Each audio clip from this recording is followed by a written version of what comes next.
Bonsoir à tous, bienvenue au présent dans cette salle et à ceux qui nous suivent par Zoom. Je me réjouis que le sujet de la rencontre de ce soir attire autant.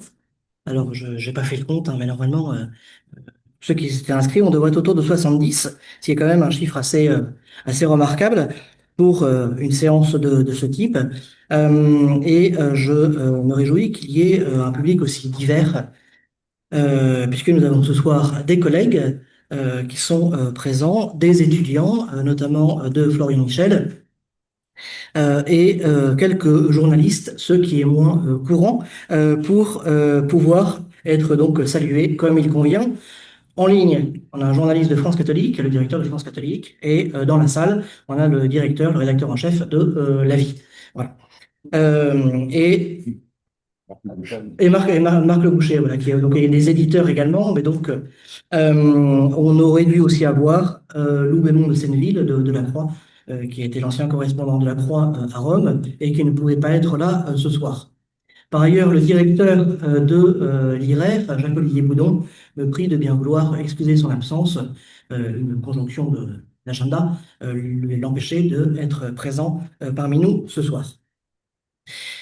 Je salue évidemment Guillaume Boucher, qui nous fait le plaisir d'être présent.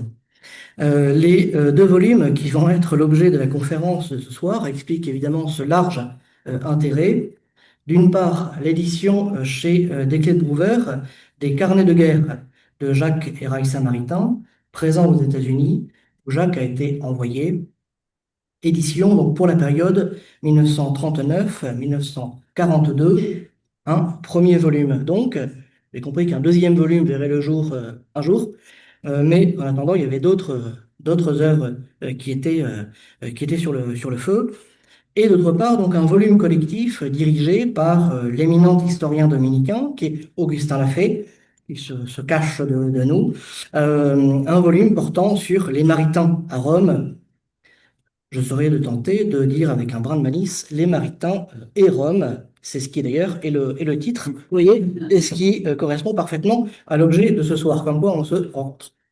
Œuvre publiée l'an dernier chez Salvatore dans la collection des cahiers du Centre Saint-Louis, destinée à publier donc les actes d'un certain nombre d'activités scientifiques qui se tiennent dans le cadre de cet institut fondé en 1945 par Jacques Maritain et actuellement dirigé depuis septembre dernier par Laurent Toulouse. Et je salue la présence parmi nous de François-Xavier Adam, l'ancien directeur du Centre Saint-Louis.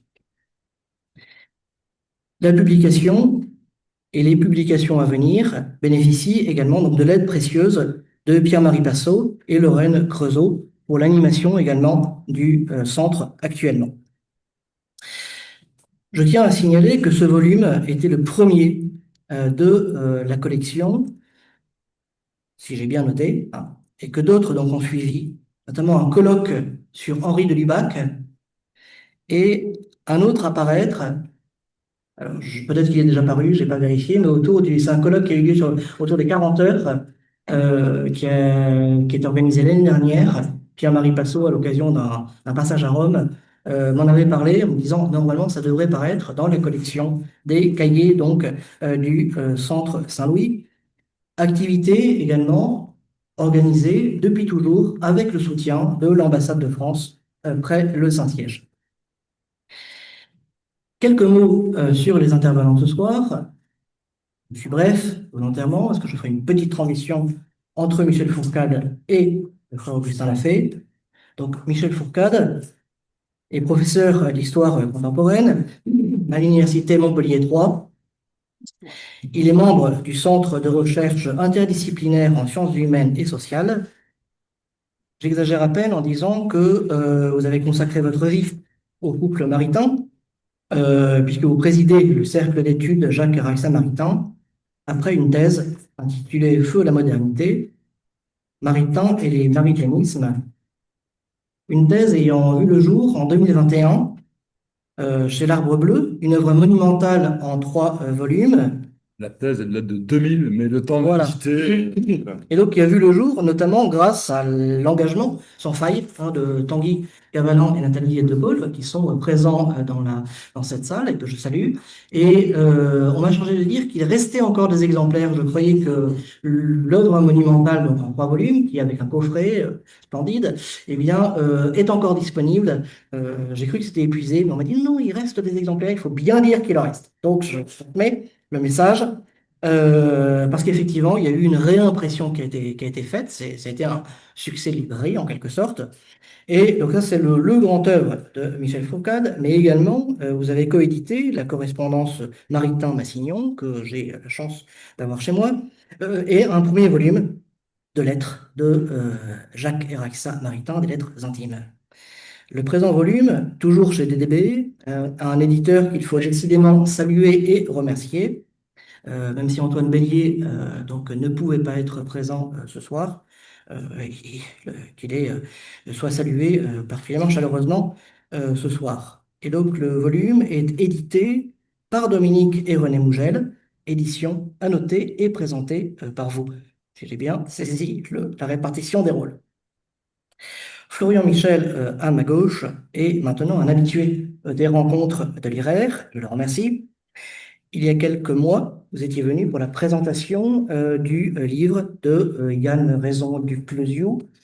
Non, c'était pour un autre. Oui, c'était pour John McGreevy. On voit, voilà, à force de voir des collègues, on finit par confondre. Et oui, c'était Guillaume Cuchet qui était à ma gauche, exactement. Pardon. Et en tout cas, les dominicains sont bien présents à l'IRER, comme a pu me faire remarquer un collègue. Et effectivement, le frère Jean-Michel Potin aurait dû être présent. Je l'ai reçu il y a quelques semaines pour une présentation d'archives. Et c'est toujours un plaisir aussi de recevoir des dominicains parce que leurs archives sont assez largement ouvertes et ils les ouvrent. Voilà, ils les mettent à disposition très largement. Florent Michel est professeur d'histoire contemporaine à l'université Paris 1 Panthéon-Sorbonne. Il est spécialiste d'histoire des idées et d'histoire du catholicisme, spécialiste de Jacques Maritain et d'Étienne Gilson. Et vous avez co-dirigé en 2022 avec Yann Raison du Closiou, à la droite du père, les catholiques et les droites de 1945 à nos jours. Le frère Augustin Lafay, enfin, il faut le présenter, est religieux dominicain. Il est archiviste général de l'ordre à Rome, je crois encore actuellement, au couvent de Sainte-Sabine. On peut le dire, je le redis, avec vous comme à Paris au Saulchoir avec le frère Jean-Michel, les chercheurs sont comme chez eux et lorsqu'ils ne peuvent venir, les documents viennent jusqu'à eux par des moyens techniques éprouvés, clés USB par pigeon voyageur, scan de centaines de pages par des moyens informatiques plus directs, le tout entre 3 publications d'articles et 4 communications en préparation, l'office et les réunions du comité pontifical des sciences historiques. À votre actif ces dernières années, en codirection avec Tanguy Cavalan, un très beau collectif sur un siècle de vie dominicaine en Provence, 1859-1957, Saint-Maximin et la Saint-de-Baume, paru en 2019 chez l'Arbre Bleu, et plus récemment, c'était en 2025, c'était il y a quelques mois, l'éditeur italien Viella, en codirection avec Bernard Dampnier, Le monastère et la ville, les dominicaines de Langeac, 1623-2023. Alors, pour ceux qui viendraient à cette séance, les séances de l'IRER pour la première fois, c'est réparti de manière assez simple. Michel va présenter le premier volume. Je ferai une courte transition entre les 2 volumes à partir de documents d'archives que j'ai pu consulter à Nantes notamment, dans les archives diplomatiques. Le frère Augustin présentera le deuxième volume, et la suite de quoi Florian interviendra. Voilà. Et après cela, qui nous fait le plaisir d'être présent ce soir en nombre, on attend des questions nombreuses, des questions, si c'est possible, et autant que faire se peut, des questions courtes, pour avoir des réponses longues. Et je le précise aussi, mais les étudiants m'ont déjà entendu le dire, encore une fois, on commence, enfin, il y a toujours un début pour poser des questions, donc n'hésitez pas, voilà, à poser des questions. Il n'y a pas de questions sottes. N'hésitez pas à parler et ce sera toujours avec plaisir que vous serez écoutés. Voilà. Merde, tu me donnes. Alors, si, j'ai le micro. Merci.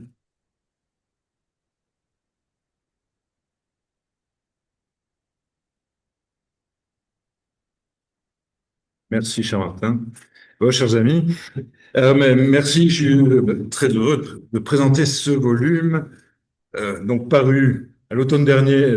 La rencontre aurait dû avoir lieu en septembre, puis il y a eu des grèves, etc. Donc c'était un peu décalé, mais paru au début de l'automne dernier aux éditions d'Escle et de Brouwer, et qui n'est donc que la première partie des carnets de guerre, puisque, hélas pour moi, Jacques et Raissa étaient l'un et l'autre graphomanes, et il ne se passait pas de jour sans qu'ils n'écrivent. Donc les œuvres complètes font 17 volumes de chacun 1000 pages.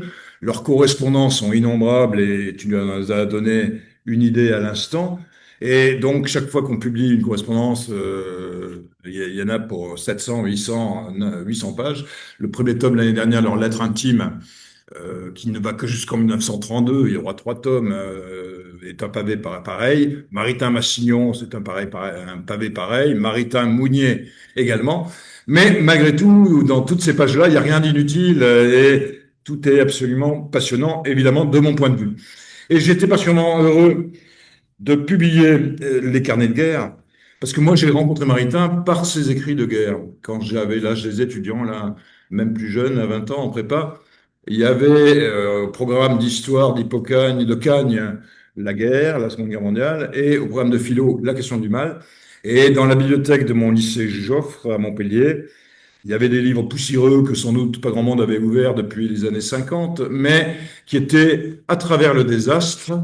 Alors là, c'est l'édition originale parue à New York en 41. C'est pas l'édition clandestine, évidemment, qui va paraître en France occupée, une des éditions clandestines qui vont paraître en France occupée dès 41. Et il y avait également Dieu et la permission du mal, qui est un livre de métaphysique profonde qui date de 1963. Et donc, comme ça rentrait dans mon programme d'histoire, dans mon programme de philo, donc moi qui ignorais tout, et de Maritain, et de Saint-Ouen, et de tout, à vrai dire, je ne connaissais que Madame Bovary et Don Juan, voilà. Donc, ignorant tout, j'ai découvert Maritain comme ça, et je suis tombé dedans et n'en suis jamais ressorti, puisque il y a à la fois dans À travers le désastre, donc analyse qui paraît en janvier 41, je trouvais l'analyse à chaud la plus fine des causes.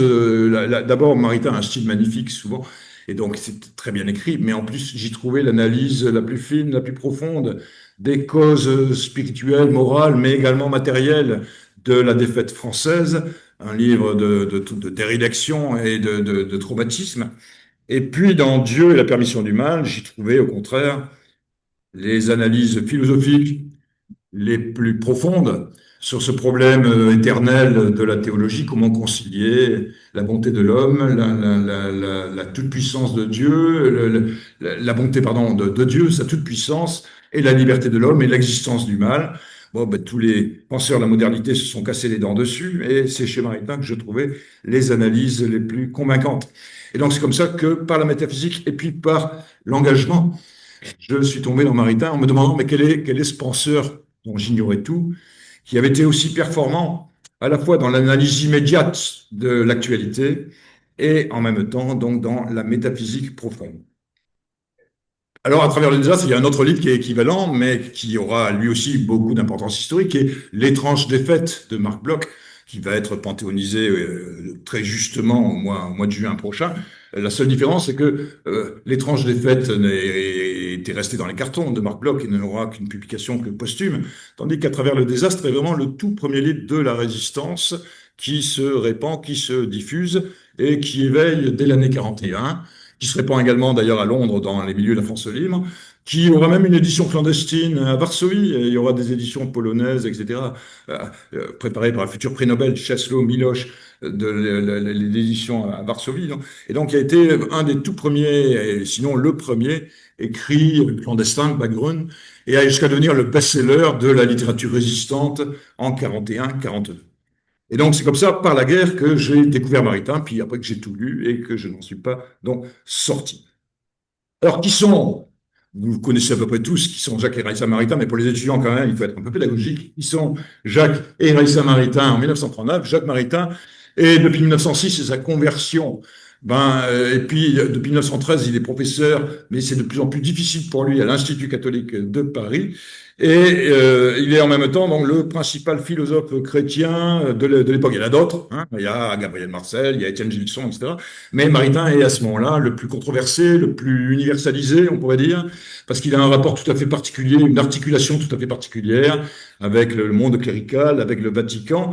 Et donc, il est à la fois celui qui a le mieux illustré dès les années 20 le renouveau thomiste, et en même temps celui qui a posé quelques problèmes par ses choix d'engagement qui sont toujours fondés en doctrine, mais qui l'ont conduit à être celui sur qui Pie XI s'est appuyé lors de la condamnation de l'Action française en 1926-27. C'est lui que Pie XI charge d'expliquer pourquoi Rome a parlé, alors que Maritain était plutôt proche d'abord de ce milieu-là.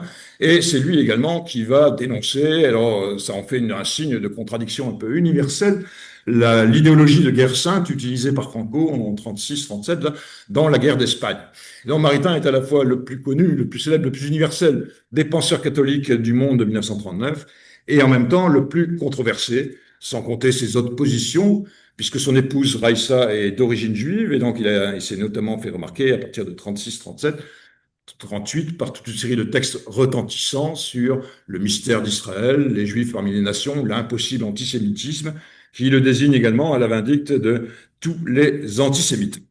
Et il a déjà, en 1939, donc c'est pas quelqu'un qui était provincial, pour dire en 1939, il a déjà toute une relation avec le monde entier, mais notamment le monde catholique, en tout cas, à 100 ans, mais notamment avec l'Amérique du Nord, où il n'a pas été le premier, là, Gilson l'avait précédé, mais dès 1932-33, il séjourne régulièrement pour des séjours d'enseignement à Montréal, au Canada, ou à Chicago, à New York, où ses œuvres y sont éditées.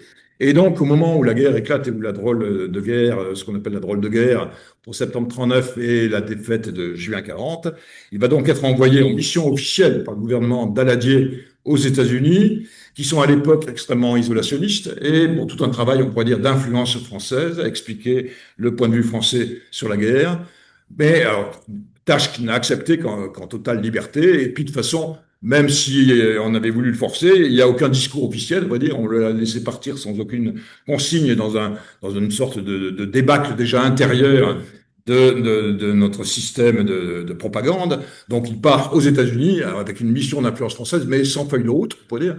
Et donc, c'est un peu lui qui invente au jour le jour les thèmes de son insistance et pour lutter contre l'isolationnisme. L'isolationnisme en général, les États-Unis s'étaient prévenus de toute entrée en guerre, y compris par leur cadre législatif, hein, la loi Cash and Carry, etc. Et puis l'isolationnisme en particulier dans le contexte catholique, qui est très travaillé à l'époque. Il y a un tribun populiste qui est un prêtre, le père Couglin, qui avait d'abord été pour Roosevelt, mais qui ensuite est devenu populiste, antisémite, et enfin qui coche toutes les cases fascistes ou pré-fascistes, et qui travaille profondément l'opinion américaine isolationniste. Donc voilà le contexte dans lequel Jacques et Raissa partent donc pour les États-Unis le 5 janvier 1940 sur l'Exocorda, en pensant que la mission va durer quelques mois jusqu'à l'été.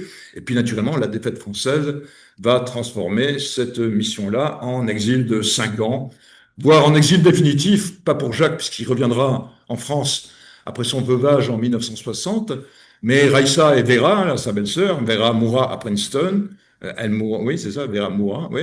Et Raissa ne reviendra que pour mourir au cours de l'été 60.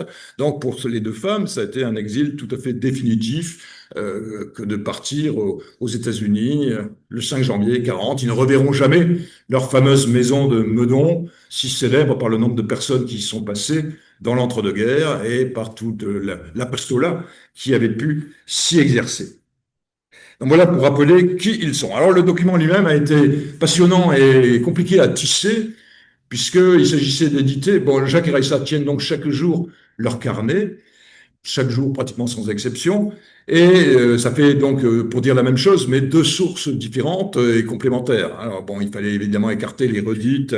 Et il ne s'agit pas de faire un journal, c'est pas du tout un journal littéraire tel que Julien Green, etc. Non, là, il s'agit vraiment d'agenda au jour le jour pour tenir le compte simplement des actes de première nécessité, des lettres qu'ils reçoivent et qu'ils envoient, et chaque jour ils en envoient une dizaine au moins, des visites qu'ils font, des conférences, des livres, etc. Donc c'est un peu un document ingrat, et déjà d'ailleurs de joindre les deux sources, Jacques et Raïssa, permettait de le rendre plus humain, on pourrait dire, parce que la voix de Raïssa n'est pas tout à fait la voix de Jacques, et Raïssa qui était une poète, et donc ça fait moins agenda d'avoir ces deux voix. Et j'ai également intercalé donc avec ces deux sources un certain nombre de documents qui sont donc des sources plutôt arides, pas du tout des sources littéraires, mais un certain nombre de documents importants pour jalonner un peu leur action. Et donc des documents très variés. Ça peut être par exemple, il y a un certain nombre un ou deux poèmes de Raïssa, et notamment le premier poème qui ouvre le document Aux morts désespérés, qui est un poème d'avant même la guerre de février 1939, Aux morts désespérés. Elle fera, à mon avis, un des plus beaux poèmes avec ceux de Fondane sur la Shoah elle-même, mais il sera dans le deuxième tome, Deus Excelsus Terribilis, vous le trouverez dans le deuxième tome, qui est un des plus beaux poèmes au moment même où la Shoah se passe et sur la Shoah elle-même, avec ceux de Benjamin Fondane. Il y a également là-dedans des discours de Jacques, soit radiodiffusés. Vous avez par exemple son message après la rafle du Vel-d'Hiv sur la persécution raciste en France, qui a été diffusé à la radio. Il y a le discours qu'il prononce également à l'inauguration de l'école libre des hautes études qu'il va diriger à New York, sorte d'université française en exil. Et puis il y a également toute une série de lettres, et notamment vous y trouverez c'est les échanges qui ne sont pas inédits, qui avaient déjà été édités, mais par les cahiers maritains il y a très long, il y a bien longtemps. Donc, sa correspondance avec le général de Gaulle. Pour conclure, je vous en lirai un petit extrait de Gaulle pour vous montrer un peu ce qu'on peut y trouver. Quelques lettres de résistants également qui sont en relation avec Maritain, notamment une très longue lettre de Claude Bourdet, qui est un des chefs de la résistance intérieure avec le réseau Combat, et qui décrit au cours de l'été 42 son point de vue sur la résistance à ce moment-là, en chargeant Maritain de mission dans ce domaine-là. Donc un document composite. Et de mon point de vue, j'aurais réussi ma tâche si il arrivait à être aujourd'hui projeté. Et le problème des Maritains, c'est que bon, c'est un auteur catholique et donc souvent on l'enferme, on pourrait dire, dans une histoire religieuse. Or là, bon, ce qui est bien, c'est sa place. Évidemment, c'est d'abord un auteur éminent de l'histoire de la spiritualité, de l'évolution de l'Église catholique, etc. Et bon, tout ça, c'est très bien, mais c'est pas un truc sur la résistance catholique, par exemple. Hein, c'est un truc sur la résistance spirituelle, mais qui concerne tout le monde. Il y a plein de laïcs qui figurent là-dedans. Il n'y a pas que des croyants. Il y a des juifs. Il y a un peu de tout. C'est pas un produit catholique. Et le couple maritain a ceci de précieux qu'il transcende, qu'il devrait nous aider à décloisonner les différents secteurs de l'histoire. Et donc, c'est un document passionnant pour l'histoire du genre, hein, notamment comment fonctionne ce couple étrange dont on dit un mot tout à l'heure, Jacques, Raïssa, plus Vera. C'est un document passionnant pour l'histoire des intellectuels et de leur engagement.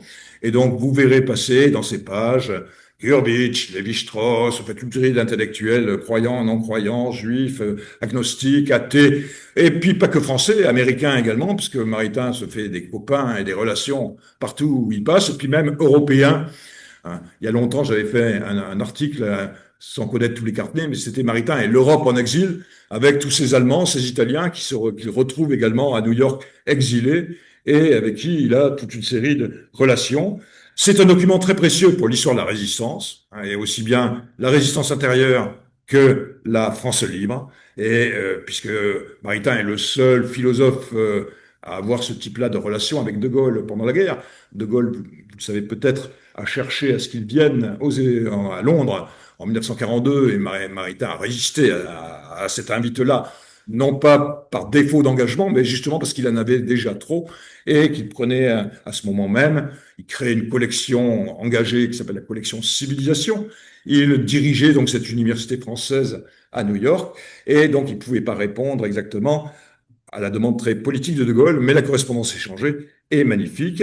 Et puis résistance intérieure aussi, ou européenne, puisque Maritain est en relation avec tous les milieux, d'abord d'une résistance culturelle qui peut encore survivre à l'air libre, jusqu'en 41, jusqu'au 15 août 41 exactement. Il y avait encore la revue Esprit, il y avait le journal de Stanislas Fumet, Temps Nouveau, et puis Darlan interdit tout ça le 15 août 41, et ça a été un signal de plonger dans la clandestinité. C'est à partir de ce moment-là que vont se créer en novembre les cahiers de témoignages chrétiens clandestins, que va se créer en Suisse les cahiers du Rhône d'Albert Béguin, et de l'abbé Journet, etc.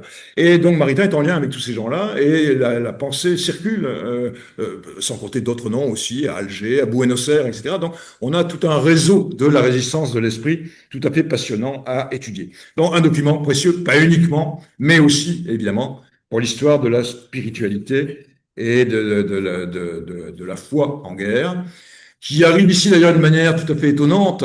Comment est-ce que Maritain va, pendant la guerre et pendant son œuvre, contribuer en permanence, et puis dès le jour de la défaite, on pourrait dire, à redonner de l'espoir en disant que la victoire est encore possible, enfin, de ne pas tomber dans la dépression d'une Europe totalitaire. Et cet espoir, il avait lui-même du mal à le trouver en lui-même. De la même manière, Raïssa avait été, qui est en plus d'origine juive, est écrabouillé, on pourrait dire, par le désastre. Et comment l'espoir leur revient? Il leur revient de deux manières. Premièrement, par les locutions intérieures de la belle-sœur, Vera, qui est donc une mystique, et qui reçoit des paroles, alors pas des paroles très précises, mais des vraies locutions intérieures au jour le jour, qui leur permettent au jour le jour, d'attester d'une confiance dans l'avenir. Et puis, deuxièmement, dans une plongée dans leur propre expérience spirituelle. Ce qui sort Raïssa de la dépression, c'est de commencer à écrire les grandes amitiés. Et commence l'écriture des grandes amitiés, donc qui sera son autobiographie célèbre, 8 jours après, à la demande du père Couturier, mais 8 jours après la défaite de juin 40. Hein. Donc, quelles ont été leurs ressources intérieures qui leur ont permis non seulement de rebondir pour eux-mêmes, de tout recommencer, comme il dit, de recréer des collections, des réseaux, des rencontres, des convertis, des filleuls, etc., mais également donc de transmettre à d'autres toute cette puissance d'espérance qui a été la leur. Alors, je ne sais pas s'il me reste encore du temps là, non? Tu m'avais dit un quart d'heure, donc j'ai déjà atteint, je crois, la limite du temps qui m'était imparti.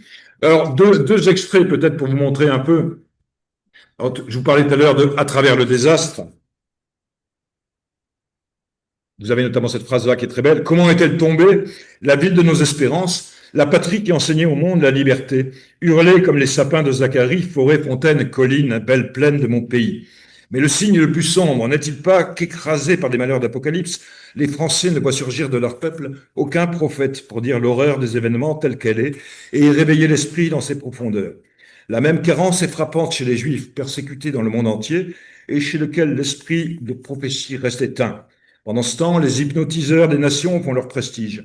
Toutefois, l'instinct profond du peuple, quand il s'éveille dans la détresse, a un discernement qui supplée à bien des carences. Alors ça vous donne déjà une idée du style de Jacques Maritain, mais en même temps, il y a trouvé finalement dans ce silence des prophètes, il y a trouvé sa propre vocation, et donc il a dans la guerre toute une œuvre prophétique. Alors non seulement sur les causes de la défaite française, mais l'autre texte qui m'avait attiré à lui quand j'avais 20 ans, c'est qu'il est le seul, à ma connaissance, qui prend vraiment conscience de la Shoah, alors qu'il est à New York, au moment même où elle se produit.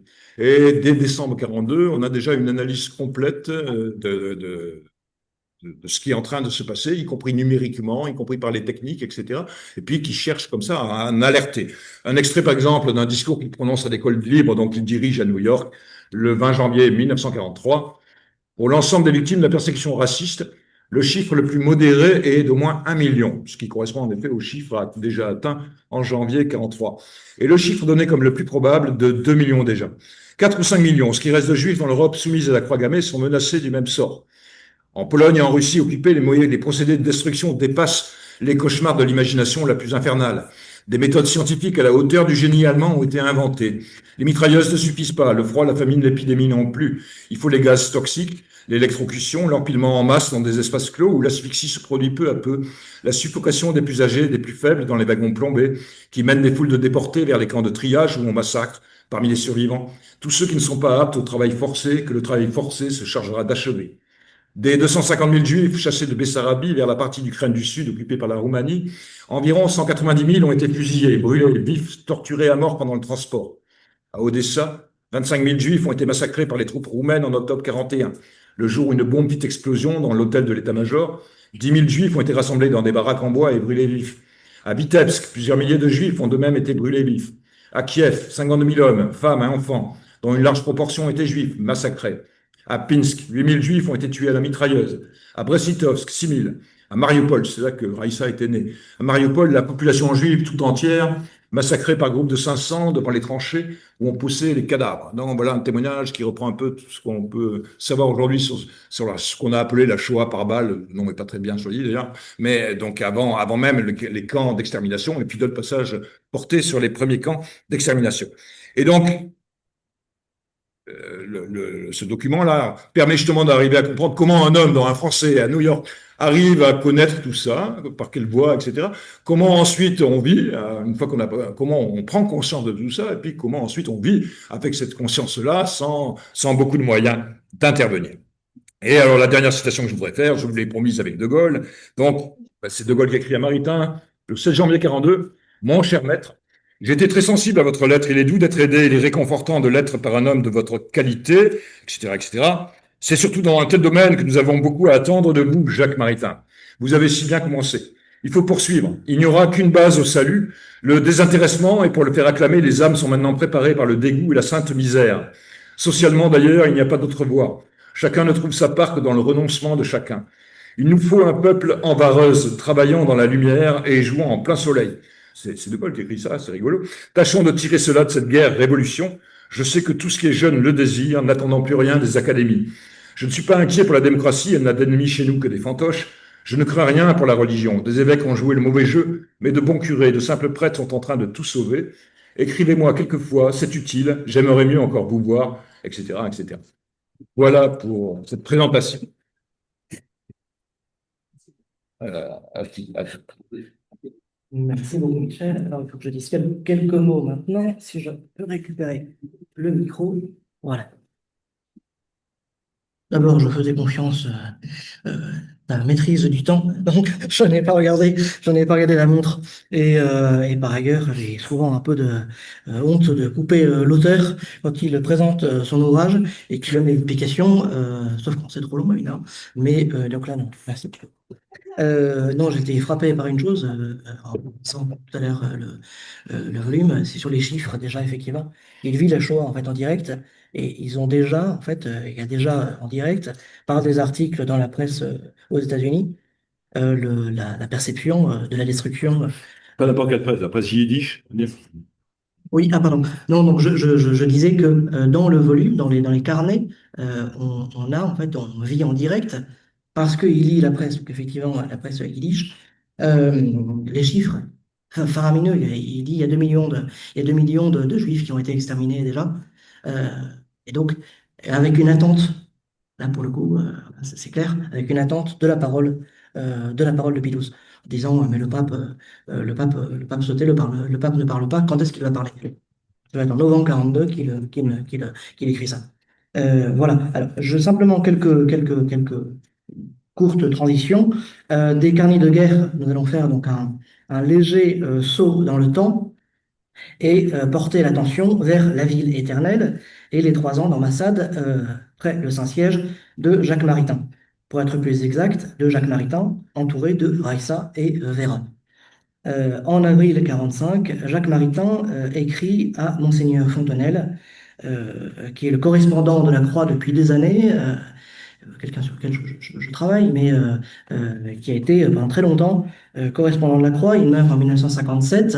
Il a été chanoine de Saint-Pierre à Rome, et il fait partie de ces présences françaises hostiles à Vichy pendant la Seconde Guerre mondiale, très hostiles à Vichy. Et par ailleurs, proche de Jacques Maritain, il le connaît depuis 1936, ça j'ai donc découvert ça dans le volume. Ça m'a donné le tournis parce que je pensais qu'il y avait une correspondance qui existait entre Maritain et Fontenelle, une correspondance que je n'ai pas encore vue, alors que j'ai déjà eu une masse d'archives. Donc voilà, donc il faudra on en parle après la séance. Tout ça pour dire qu'en avril 1945, Jacques Maritain écrit à Monseigneur Fontenelle, dont il est proche, Et donc, il vient d'être nommé, en tout cas, il est ambassadeur de France depuis quelques mois à peine. Il était nommé en février. Et il prend quelques minutes, comme il le dit, pour lui dire, je le cite, si brièvement que ce soit, mon amicale reconnaissance et ma dévouée affection. Je cite encore, pendant ces dures années d'exil, c'était pour ma femme et pour moi un grand réconfort de penser à vous et à votre fidèle amitié. Ma joie et mon émotion ont été profondes à vous retrouver dans la ville éternelle. Je sais que dans l'accomplissement de ma mission, je peux compter sur votre aide fraternelle.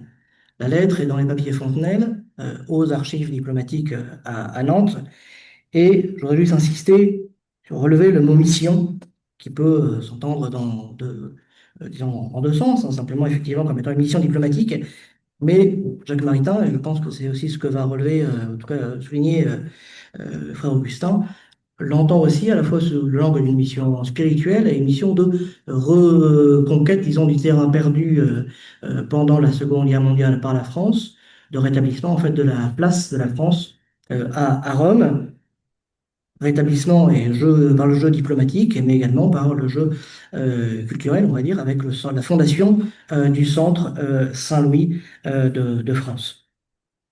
Une mission qu'il avait acceptée au départ à contre-cœur, qu'il va assurer pendant 3 ans, jusque en juin 48. À la fin donc le 14 juin 1948, il va adresser une note, comment dire, faisant en quelque sorte le bilan de sa mission auprès du Saint-Siège et un bilan de comment il perçoit en fait la papauté, comment il perçoit la Rome de Pie XII et la diplomatie pontificale et le monde du Vatican. C'est assez amusant à lire parce que on retrouve des éléments qu'on peut trouver encore aujourd'hui sur la fragilité aussi du système Vatican, sur la communication parfois tâtonnante. Je pourrais citer, alors ce qui est aussi amusant, c'est qu'il envoie ça à l'intégralité des délégations, ou en tout cas des différentes ambassades, plus un certain nombre de directions ministérielles en France. Et l'autre élément, c'est le jugement qu'il porte sur Pie XII. C'est un jugement assez ambivalent, finalement. À la fois, il y a une certaine fascination pour la personne de Pie XII. Il était très critique pour Pie XII. Philippe Chenot, notamment dans ce volume, mais il y a également, normalement, il a publié aussi ailleurs, il a travaillé sur les carnets, une partie de carnets de Jacques Maritain sur l'immédiate après-guerre, montrant combien Maritain pouvait être critique aussi de Pie XII et des atermoiements finalement de Pie XII. Et ce qu'il relève dans sa note diplomatique, c'est l'extrême prudence finalement de Pie XII, une sympathie pour la France. La France exerce, et c'est intéressant, moi j'ai pu travailler sur un élément particulier, mais il y a un certain équilibre. Pie XII cherche l'équilibre par rapport aux ouvertures théologiques françaises, mais également, finalement, il y a cette espèce d'équilibre qui se fait, et ce que souligne aussi Maritain dans sa note diplomatique, c'est la multitude de réseaux de relations qu'il peut y avoir au niveau du système, on va dire, auprès des cardinaux. Chacun a son réseau de relations, et chacun, on retrouve des éléments aujourd'hui de ça, parfois des communications brouillonnes qui peuvent avoir lieu à Rome. Des cardinaux sont au courant et se mettent, ils ont des théologiens et il y a des experts qui ne sont pas forcément compétents. La mission de Maritain, telle qu'il l'aperçoit à la fin de 1948, il y a une certaine espérance que les choses changent, évoluent. C'est un sentiment mitigé finalement entre cette perception de la sympathie que Pie XII peut avoir pour le monde intellectuel français, le monde catholique, et puis la fragilité aussi, et puis surtout le fait que, je vais faire sans dernière page, le fait que c'est ça que Rome prend son temps et joue sur le temps. Le dernier élément qui me paraît aussi intéressant à mettre en avant, on a célébré l'année dernière, c'était le jubilé 2025. Là, c'était Frédéric Lemoigne qui avait organisé une journée d'études à Brest autour de l'année sainte 1950. Et ce que relevait dans sa note, Jacques Maritain, c'était l'idée de la centralité de Rome et en quelque sorte chez Pie XII. C'est un trait bien connu qu'il me suffit de signaler et qui se trouve renforcé d'une certaine manière par le lien mystique qui est dans la pensée du pape actuellement régnant, unit la personne de celui-ci et la ville de Rome. Et ce qui sera effectivement mis en avant en 1950, pendant toute l'année sainte, c'est ce lien intrinsèque qui existe entre finalement la ville de Rome et le pape lui-même. Venir à Rome, c'est venir rendre hommage au pape, ça avait lieu depuis le 19e siècle, mais c'est particulièrement mis en avant durant l'année sainte à 1950. Donc voilà, j'attends ambivalence, non pas des échecs, mais une prudence par rapport à Pie XII. Le jugement finalement de la Rome de Pie par rapport à la Rome de Pie XII est intéressant. Donc on va écouter maintenant le frère Augustin. Je vois il va nous en parler. Il y a eu une exposition. En fait, le livre a été présenté à Rome l'année dernière, de juin, et il y a eu une exposition qui a été inaugurée sur les relations entre Paul VI, Maritain, et l'art de la création artistique. Et je crois que c'est un des éléments aussi extrêmement intéressants des travaux qui ont été menés et faits depuis quelques années autour de la présence de Maritain. Merci Martin, merci de m'accueillir dans ces murs. Donc Rome a joué un grand rôle dans la vie des Maritains, vous l'avez compris, mais ça n'allait pas de soi. Et c'est finalement ce que permet de comprendre un peu mieux le recueil de ces actes. Rome a joué un grand rôle dans la vie des Maritains parce qu'il s'y est rendu. Alors, il s'est rendu dans la ville dès 1918 comme avocat de la Salette et jusqu'en 1965 pour accompagner la clôture du concile, en passant par l'étape politico-religieuse majeure de l'ambassade de France entre 1945 et 1948. On le voit sur la couverture, photographié donc en famille, son couple à trois, si je puis dire, avec Raissa et Vera, donc dans le grand salon du Palais Taverna, qui n'a pas aimé.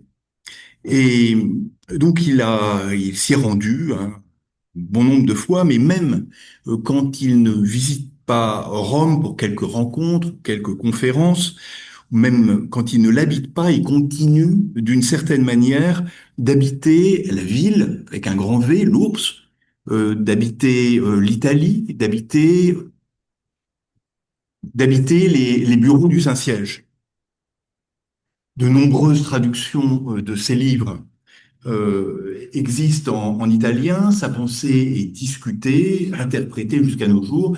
Alors, il y a eu après-guerre une génération maritain en Italie, une génération maritanienne, et même après, il a continué à avoir une influence certaine.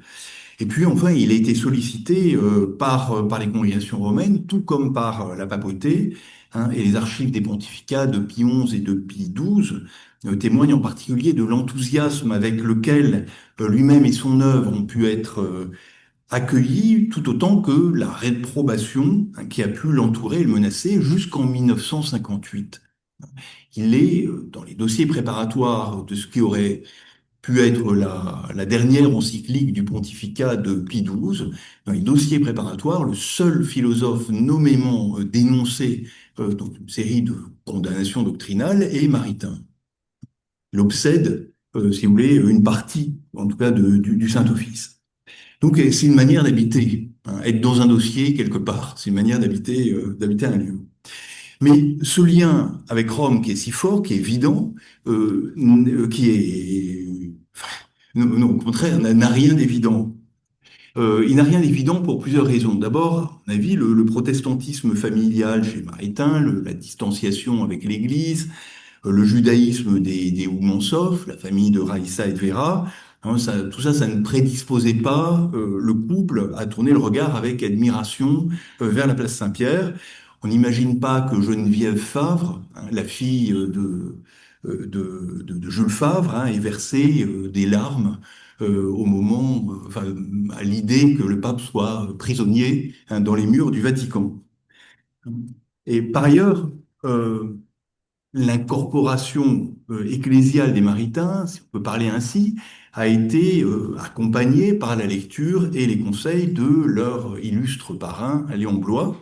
Or, Léon Bloy ne témoigne pas non plus d'une sensibilité extrême pour la culture romaine baroque. Et s'il se prononce, donc non sans provocation, en faveur de la théocratie, donc à la manière de Boniface VIII, on sait qu'il ne manifeste aucun regret vis-à-vis de la perte des pouvoirs temporels du pape roi. Il dénonce Pilate XV à la fin de sa vie, aux grandes dames de Jacques Maritain. Rome pour Blois, c'est seulement la ville des saints et spécialement des martyrs, ainsi que le Saint-Siège, le siège des successeurs de Saint-Pierre, mais lui-même ne visita jamais la ville éternelle. Donc, dès l'introduction des deux rencontres de 2023 et 2024, dont les textes sont réunis dans cet ouvrage, que je vous encourage d'acheter, on a noté le sentiment d'étrangeté qu'éprouve Maritain à Rome. Jacques Maritain est nommé en 1919 membre laïque, le premier et le seul, de l'Académie romaine Saint Thomas d'Aquin.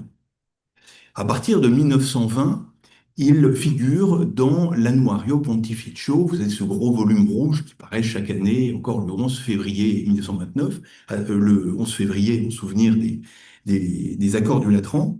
Mais il figure au milieu d'une nuée de cardinaux, d'excellences et de monsignori, et cette mention semble vraiment étrange, et a dû lui sembler étrange s'il l'a connu.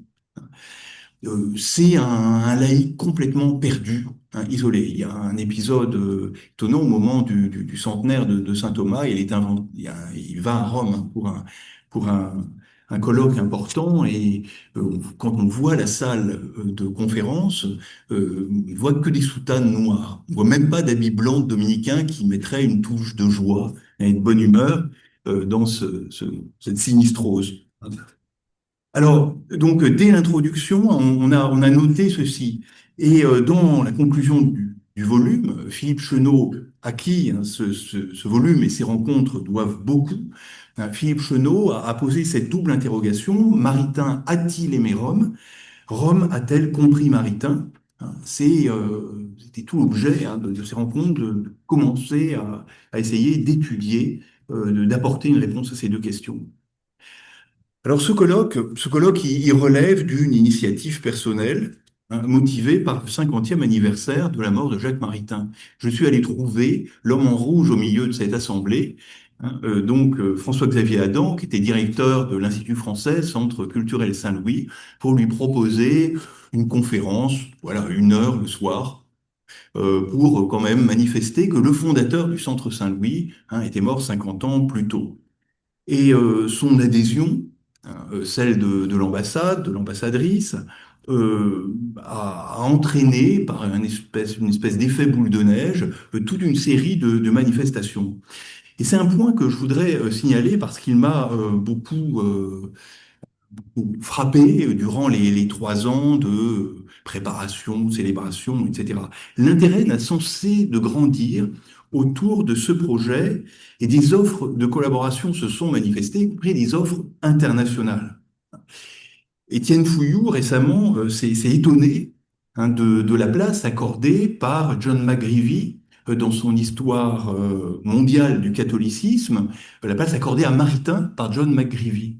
Alors, bien sûr, cette mise en avant par cet universitaire américain est discutable, mais moi, ce que j'ai touché particulièrement du doigt pendant la préparation de ce colloque, c'est que depuis Rome, Maritain a eu un rayonnement international considérable qui perdure d'une certaine manière dans des institutions, dans des centres d'études, dans des éditions. Et il a laissé des traces dans des archives, on trouve sa trace dans des archives qui révèlent cette influence internationale très, très large. Et je pense que c'est un petit peu unique dans le monde universitaire français de l'époque. Alors, il y a ce paradoxe qui n'est pas dans l'université d'État, est professeur à l'Institut catholique de Paris, donc envoyé en mission aux États-Unis. Et donc c'est une espèce de philosophe un peu indépendant, c'est un pigiste de l'enseignement universitaire. Je ne sais pas si on peut le qualifier comme ça. Mais et en même temps, il a un rayonnement très large, qui n'est pas facilement saisissable si on a un regard trop provincial, et si on est trop focalisé sur la France. Alors, les communications ont été rassemblées donc en 5 parties. La première évoque la présence du couple maritain à Rome pour ce qui a été son plus long séjour, un séjour décisif. Michel vient de le dire.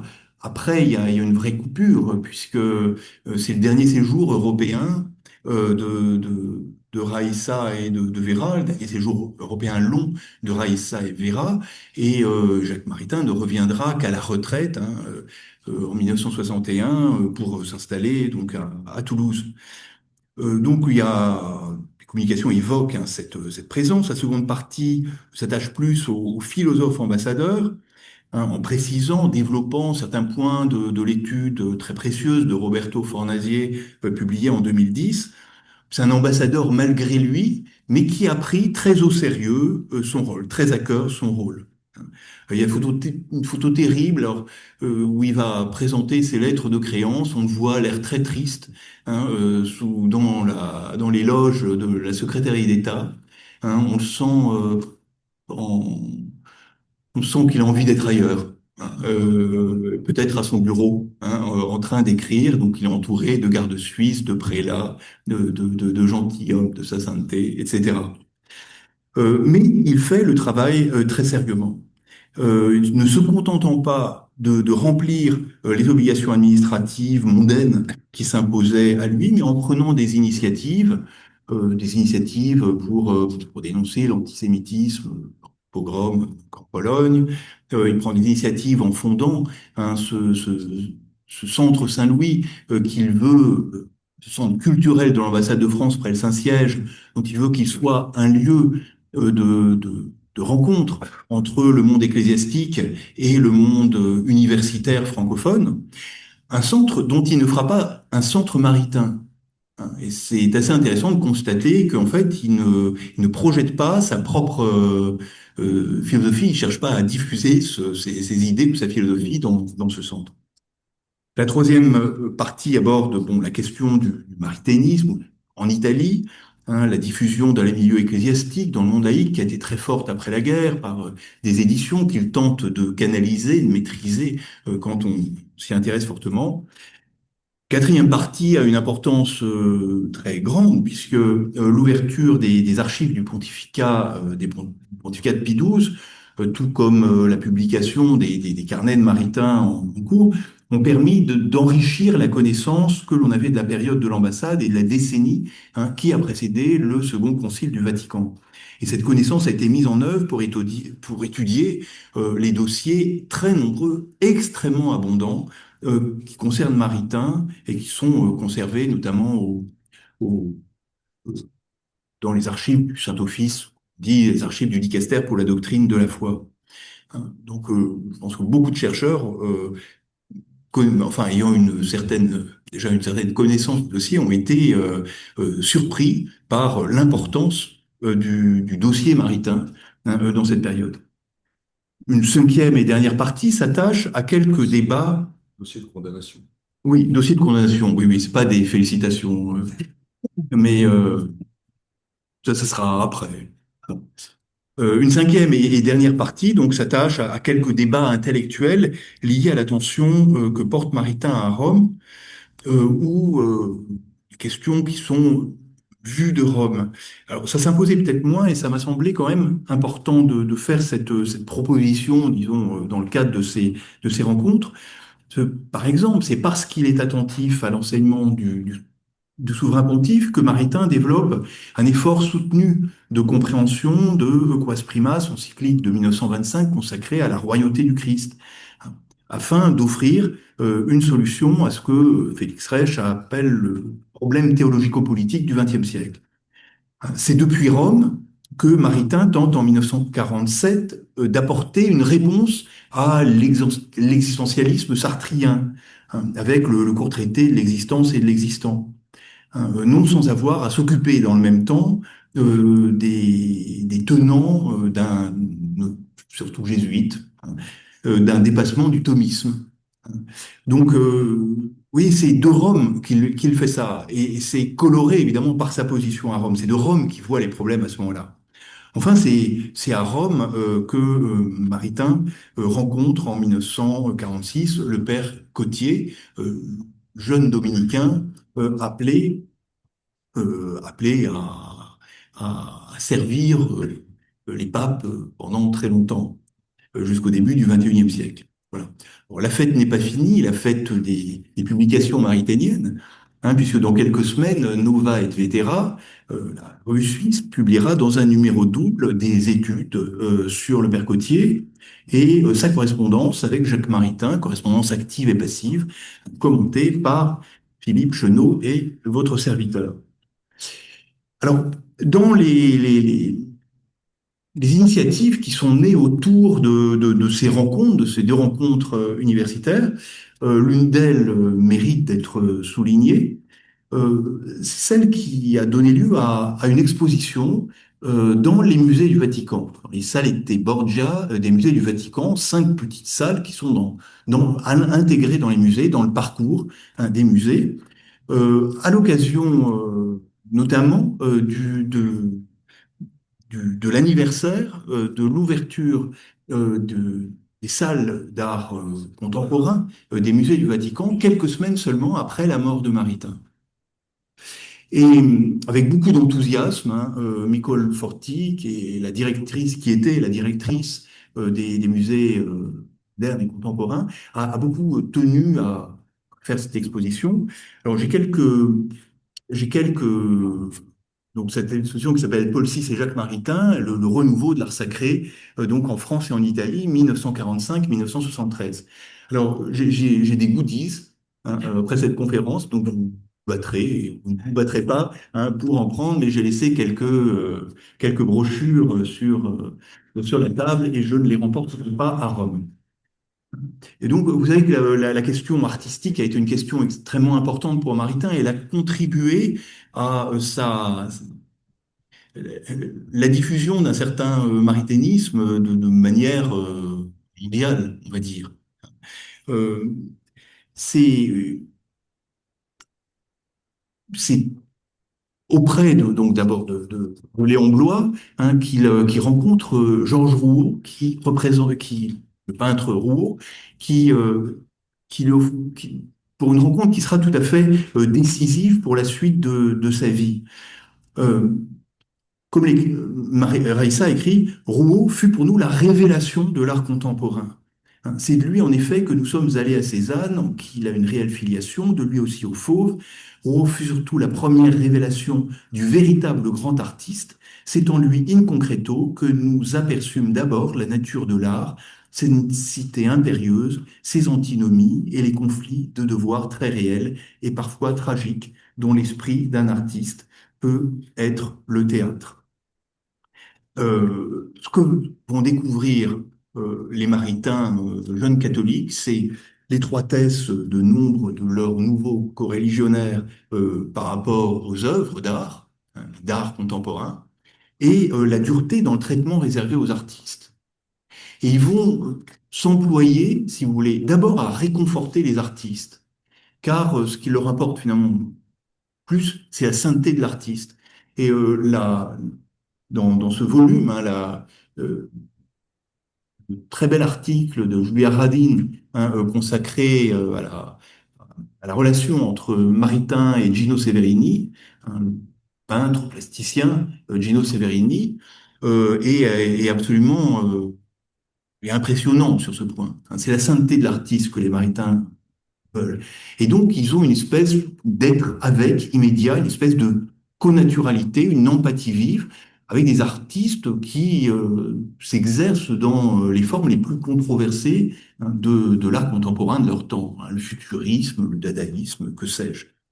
Et il me semble que l'exposition, ce volume, permet par exemple de voir que ça s'étend au-delà des noms que l'on connaît, ceux qui sont autour du père couturier, de l'art sacré, etc., mais aussi aux États-Unis avec William Condon, etc.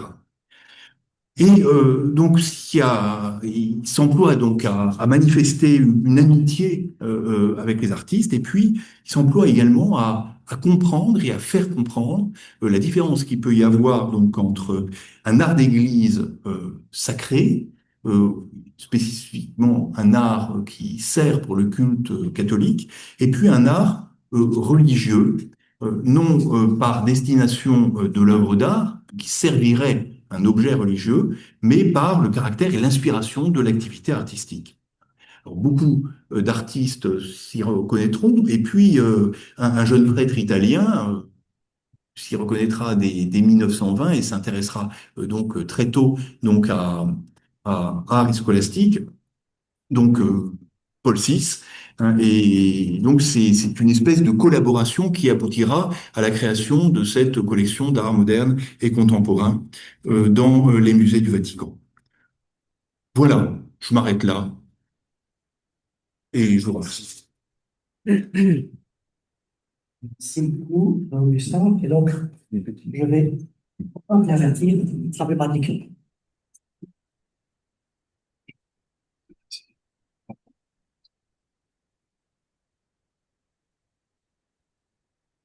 Merci Martin Dumont, mesdames, messieurs, chers étudiants, chers amis, chers collègues, chers officiers de l'officine Maritain, cher Michel.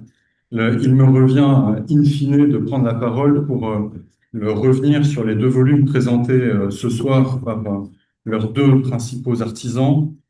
Un recenseur récent dans les archives des sciences sociales des religions a évoqué l'existence d'une officine marithénienne dont vous avez ici même donc l'état-major, et il assure que c'était sans intention péjorative, et on aimerait bien évidemment pouvoir le croire, mais nous n'y parvenons pas tout à fait. Et officine, non pas, dit-il, au sens d'un bureau, où se trament dans l'ombre quelques combines et quelques malversations, mais au sens où peut-être, c'est dans ce sens-là que je préfère l'entendre, l'on y produit, comme dans une officine de pharmacien, un certain nombre de remèdes, d'articles, d'ouvrages sur les maritains. Les deux volumes présentés ce soir représentent en effet deux excellents produits de cette érudition marithénienne. Les deux volumes, vous l'avez compris, sont très distincts. D'un côté, les carnets de guerre qui croisent les carnets de Jacques et de Raïssa et qui éclairent de nombreux documents complémentaires insérés à l'intérieur des pages. Donc des textes des deux maritains, commentés de manière extrêmement fine et précise par des milliers de notes de bas de page de Michel Fourcade, dont c'est la science la précieuse, auquel Michel a ajouté un certain nombre de lettres de Champetier-de-Rive, de Jean Marx, son ami de lycée, du père du Catillon, des lettres à Roosevelt, des lettres à René Pleven, des lettres de De Gaulle et à De Gaulle, des lettres de Claude Bourdet, etc., etc. Et c'est là un document historique effectivement de premier ordre. Ces carnets, dans l'historiographie marithénienne, étaient devenus une sorte de mythe. Ils étaient déjà connus pour partie, aperçus, parfois cités, parfois édités, et je voudrais en dire quelques mots pour qu'on puisse s'y retrouver malgré tout. Jacques, dès la mort de Raïssa, avait publié le journal de Raïssa, dès les années 1962-1963. En 1965, il avait lui-même publié des carnets de notes où il reprenait un certain nombre de textes de ses propres carnets. Il s'agissait d'anthologies, de choix, avec parfois des notes un peu longues, parfois des commentaires, parfois des chapitres intercalés, parfois des photos, pour essayer de rendre tout cela accessible. Dans les années 2010, le Cercle Maritain avait entrepris l'édition dans chacun des numéros des cahiers Jacques Maritain d'une année des carnets de Jacques. Mais vous faites le calcul comme moi, 60 ans de carnet, il fallait 30 ans en quelque sorte pour parvenir à éditer ces carnets, et on s'est gré à Michel d'avoir mis un peu disons, d'accélération dans le mouvement d'édition en publiant en un seul volume, déjà, enfin bientôt en deux, donc toutes les années de guerre. Mais concrètement, de ces carnets, toutes les années de l'entre-deux-guerres sont déjà éditées, disponibles dans les cahiers Jacques Maritain. Je passe un peu sur le sens de ce travail, un travail de bénédictin mené par René Dominique Nouget donc pendant des années, un travail considérable qui a permis en fait de sortir du brouillard la sociabilité des maritains, la vie à Meudon, les amis, les controverses, etc., etc. Le deuxième volume est d'une autre nature. Il s'agit de manière plus classique d'actes de colloques et de journées d'études qui se sont donc tenus à Rome en 2023-2024. À la fois plus classique, mais un ouvrage très rare en un sens, parce que les circonstances de ces journées ont été tout à fait extraordinaires. Bien sûr, par le rôle de frère Augustin, par le rôle de François-Xavier Adam ici présent, par également effectivement le nombre d'universités impliquées dans le mouvement, université catholique, université publique, université française, italienne, américaine, etc. Et également par un certain nombre d'associations, d'établissements, le Cercle Maritain, l'Association italienne Maritain, les pieux établissements, bien sûr, et essentiel, enfin extraordinaire encore, par le clou, si je puis dire, qui a été donné au mois de juin dernier, avec cette exposition que le frère Augustin vient d'évoquer, mais également par la pose d'une plaque à Saint-Louis-des-Français, et qui est quand même, je pense, à la fois sur le plan le mémoriel, ce qui restera probablement le plus longtemps de nos journées, et surtout qui est désormais visible par tout un chacun. Donc cette plaque euh, est établie ainsi à la mémoire de Jacques Maritain, ambassadeur de la France libérée et de son épouse Raïssa, avec une citation extraite d'un volume des années 30. Le chrétien ne donne pas son âme au monde, mais il doit être dans le monde pour faire en chrétien son métier d'homme. À mon sens, c'est là quelque chose d'intéressant, c'est-à-dire que désormais, dans la pierre romaine, il y a une plaque de marbre à Saint-Louis-des-Français en l'honneur du couple maritain. Extraordinaire encore par cette entente entre l'université, l'Église et l'État, par cette entente internationale, France, Saint-Siège, Italie, mais également États-Unis, et je crois sincèrement par le renouvellement des analyses proposées. Frère Augustin le signalait tout à l'heure, les archives Pie XI et Pie XII ont vraiment, ainsi que la publication de toute cette masse documentaire, des carnets de Jacques, de la correspondance de Jacques et de Raïssa, ont vraiment permis d'affiner ce que l'on savait des martyrs.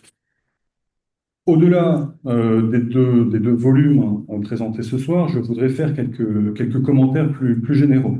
Le premier de ces commentaires concerne la géographie des maritains, dont les deux volumes témoignent en fait de l'élargissement de l'influence, disons, spatiale internationale de Maritain, puisque, on le rappelait précédemment, pendant presque 20 ans, les Maritains sont absents du territoire français de 1940 à 1960, à travers ce que l'on appelle d'abord les années de New York, les années de guerre, puis les années de Rome, au lendemain de la guerre, et enfin les années de Princeton, de 1948 à 1960. Les années de New York avaient été elles-mêmes précédées, préparées par un certain nombre de voyages de maritains aux États-Unis en 1933, en 1934, en 1936, en 1938. Ces voyages avaient plusieurs finalités, plusieurs natures. Parfois, c'était des enseignements de longue durée dans certaines universités, notamment à l'Université de Toronto, dans l'Institut fondé par Gilson. Parfois, c'était des tournées de conférences au sens propre. En l'espace d'un mois, Maritain donnait 30, 40 conférences organisées par des amis américains. Et donc, Maritain est très connu, en fait, avant même 1940, avant qu'il ne doive s'y installer. Mais ce qui frappe toujours dans cette géographie, c'est la dissymétrie entre la France et l'Amérique du Nord. Le Maritain est peu présent en Sorbonne. Et l'historiographie a au moins conservé la mémoire d'une séance particulièrement difficile où Maritain est invité par la Société française de philosophie en 1936, où il est question de la philosophie chrétienne. Et c'est Étienne Gilson qui raconte ça dans ses mémoires. Un vieux professeur de philosophie de Sorbonne prend la main de Gilson en lui disant « Mais qu'est-ce qu'il a, Maritain ? Moi, c'est simple, je crois qu'il est fou. Et de fait, bien sûr, il y a eu un certain nombre de conférences de Raïssa en Sorbonne. Bien sûr, il y a eu un certain nombre d'élèves de Maritain, notamment Olivier Lacombe, Maurice de Gandillac, qui ont enseigné la philosophie en Sorbonne. Mais globalement, il faut bien le dire, on en trouve des traces dans les recensions encore toutes récentes. L'université française n'est jamais, comment dire, très réceptive à l'œuvre de Maritain. Et c'est là où ça frappe par comparaison avec l'étranger. Le Maritain, quand il est aux États-Unis, il enseigne à Harvard, il enseigne à Princeton, il enseigne à Columbia, il enseigne à l'Université de Chicago. Ces universités, ça hache au sens propre Maritain. Il y a vraiment un phénomène maritain aux États-Unis dont on a peu idée en France. Et c'est là quelque chose qui me paraît tout à fait importante, parce que d'une certaine manière, Maritain très tôt se tourne vers un autre public. Bien sûr, il y a la Catho de Paris et l'Institut catholique, mais c'est parfois difficile avec le recteur de Monseigneur Baudrillard. Bien sûr, il y a un public qui est également moins universitaire à travers toute la question des revues et des collections que Maritain peut fonder en France, mais c'est surtout un public moins français.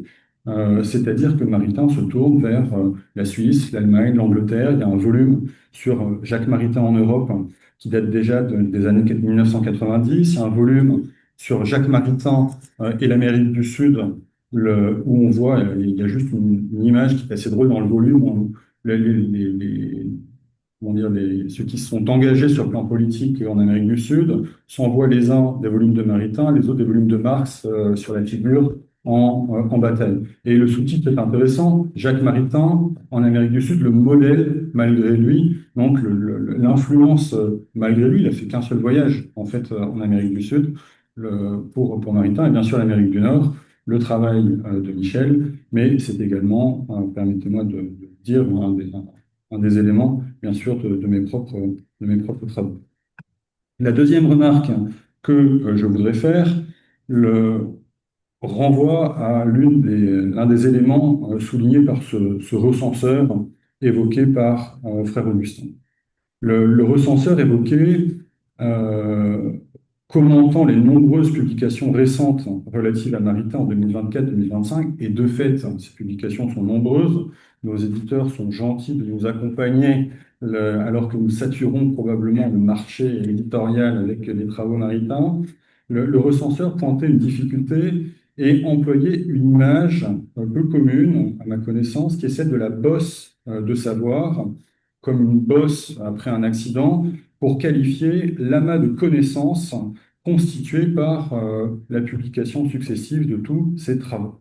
Travaux érudits, actes de colloques, les journaux, les correspondances publiées, constitueraient un peu donc comme un obstacle, une tumeur, un terril, pour changer un peu les images, une congère dans les connaissances historiques qui déformeraient en quelque sorte le champ historiographique par accumulation de faits trop précis sur un seul point de connaissance qui serait maritain.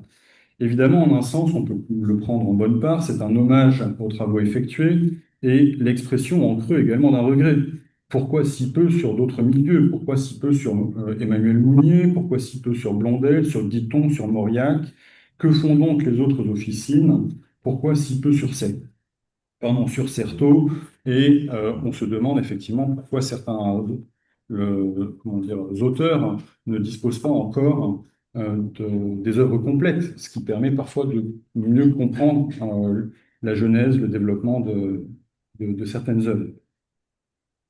Je voulais également évoquer ce volume de John McGreevy présenté ici même au printemps dernier, puisqu'effectivement, voilà un exemple historiographique d'un auteur américain, professeur dans une université du Middle West, où Jacques Maritain apparaît plus souvent qu'un certain nombre de papes dans l'index.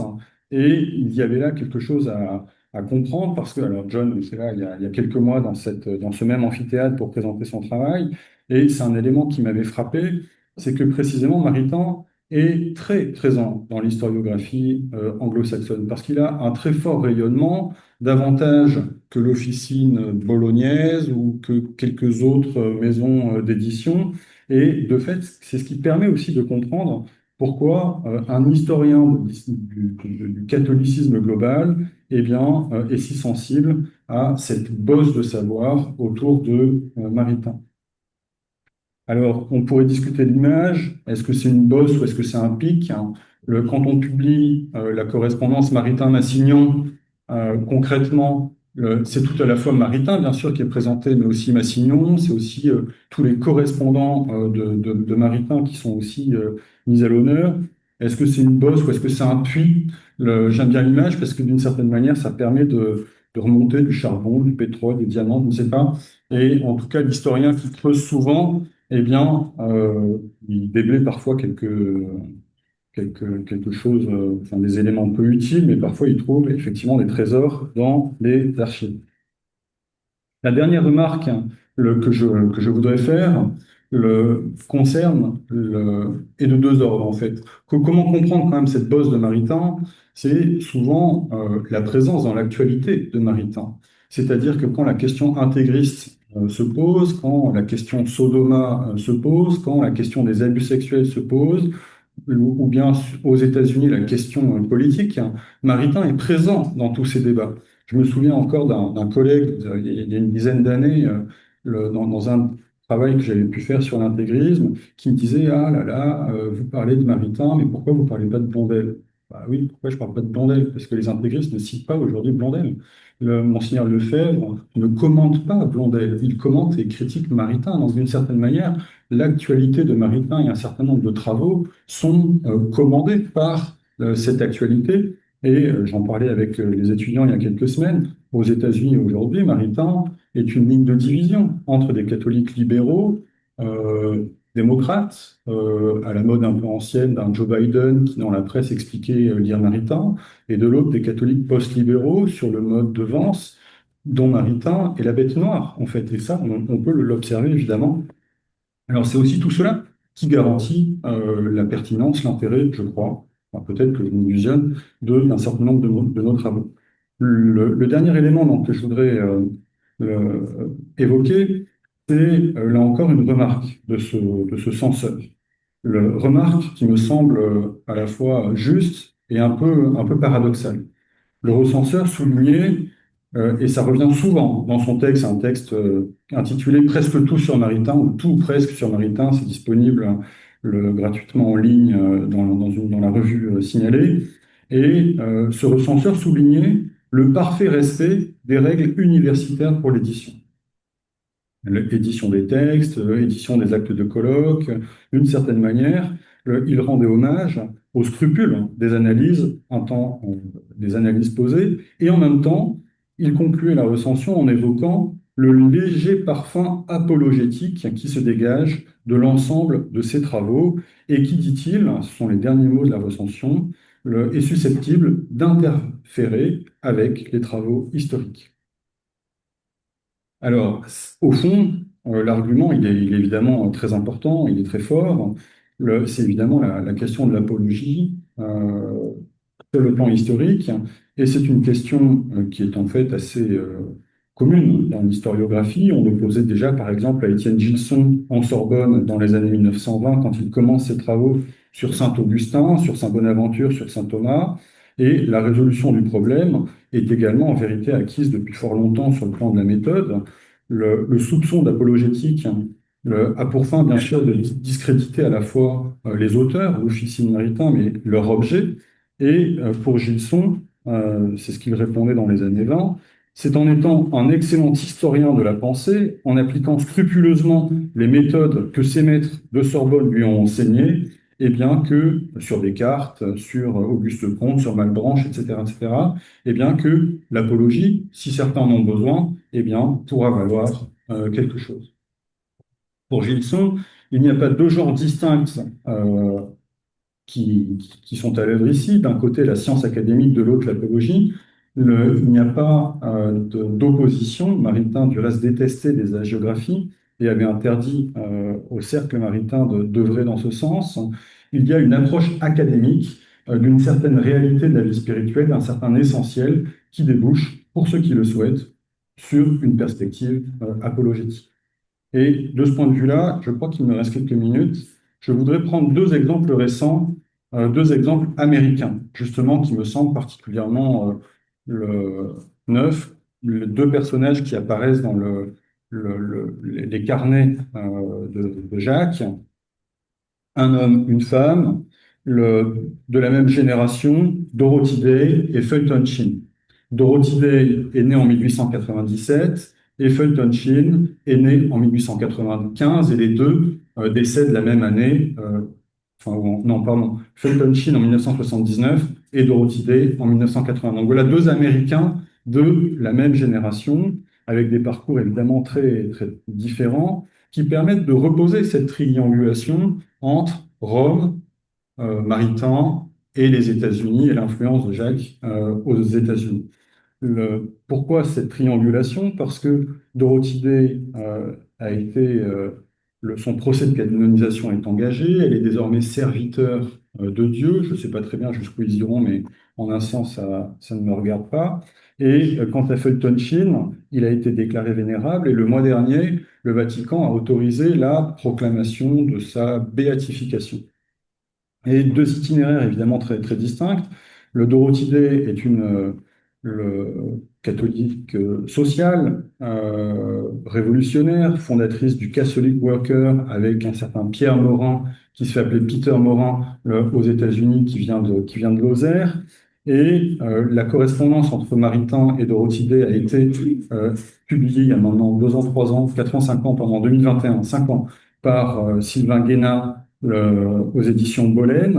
Et quand on rentre dans cette correspondance, qui n'est pas longue, 25 lettres, on mesure ce que je voulais dire tout à l'heure, c'est-à-dire que plus on travaille les documents de Maritain eux-mêmes, plus on découvre en fait les pépites d'or et cette réputation, ce parfum d'apologie qui existe autour de Jacques. Par exemple, d'une lettre de 1934, Dorothy Day écrit: Nous nous souvenons tous de vous avec amour et reconnaissance pour l'œuvre magnifique que vous accomplissez dans le monde entier. 1951, c'est inspirant de voir l'amour et l'enthousiasme que Jacques suscite. 1953, que Dieu vous bénisse, Raïssa et Jacques, en cette année à venir, et nous tous au Catholic Worker, vous remercions pour la joie que votre sagesse et votre sainteté nous ont apportée. 1960, vous avez tant compté pour nous tous ici en Amérique, votre douce et grande sagesse, la lumière que vous avez transmise à beaucoup, que nous n'aimons pas vous savoir étreints par le chagrin, etc., etc. La correspondance se conclut par l'évocation d'un prisonnier proche du Catholic Worker, qui en américain s'appelle Jack, et qui en hommage à Maritain décide de changer son prénom pour devenir Jacques Maritain. Donc voilà une diffusion de Maritain qu'évidemment on ne soupçonne pas toujours vu de la Sorbonne. Le Fulton Sheen, et j'achèverai mon propos avec cette figure, c'est un autre parcours évidemment un peu différent. Il est né dans l'Illinois, il est ordonné prêtre en 1919, il fait ses études entre Washington, Louvain, Rome, il est à l'Angelicum, et il navigue en fait entre l'Ancien Monde et le Nouveau Monde parce que les milieux catholiques américains sont profondément tournés vers l'Europe. C'est là un point évidemment particulièrement important. Il est également un temps à Paris. Et il va devenir quelqu'un de tout à fait important dans l'Église américaine.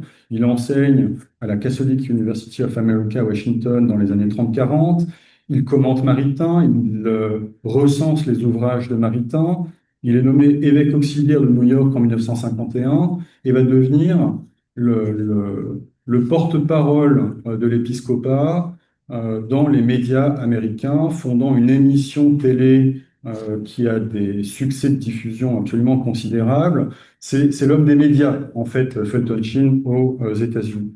J'ai pris aussi cet exemple parce que autant Dorothy Day est marqué catholicisme social, autant Fulton Sheen, m'a-t-on dit, est marqué catholicisme conservateur, mais je vais regarder tout ça avec un peu plus, évidemment, de précision. Ce qui me paraît intéressant dans la correspondance, c'est la simplicité de l'échange. En 1922, le Fulton Sheen écrit ainsi à Monsieur le professeur, je cite: À titre de profond admirateur de vos conférences à Louvain et présumant de votre bonté, je me permets de vous adresser une requête. Et voilà le point de départ de l'échange. Une série de lettres en 1922, en 1923, dans les années 30, etc., etc. Et il y a à peine 7 lettres entre les deux hommes.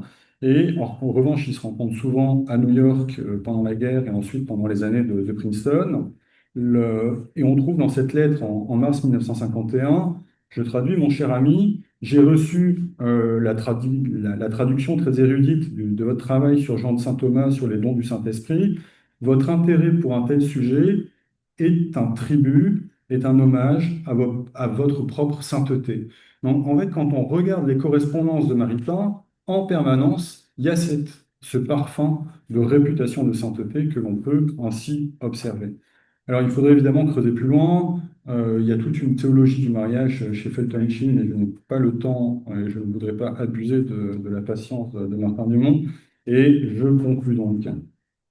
Il faut évidemment se poser la question de savoir si plus on travaille sur Maritain, avec toutes les exigences académiques, plus on est amené à observer, à mesurer cette réputation de sainteté et à diffuser conséquemment, consciemment ou malgré soi, ce parfum d'apologétique. C'est une vraie question pour moi. Est-ce qu'il y a une question de méthode qui est aussi posée au cercle maritain, à tous ceux qui travaillent sur Maritain? Est-ce qu'il y a des dossiers que l'on refuse? Est-ce qu'il y a des correspondances qu'on ne publie pas volontairement ou que de manière délibérée on écarte? Est-ce qu'il y a des considérants qu'on s'interdit?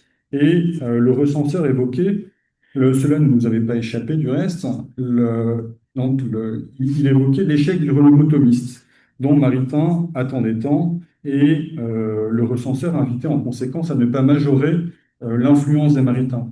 C'est juste, bien sûr, mais l'échec, le succès, ne sont souvent en vérité que des données variables, à la fois dans l'espace et dans le temps. Et j'espère que c'est pas frère Augustin qui me contredira, saint Thomas lui-même, de son vivant du moins, n'avait guère réussi dans son ordre. Merci de votre attention.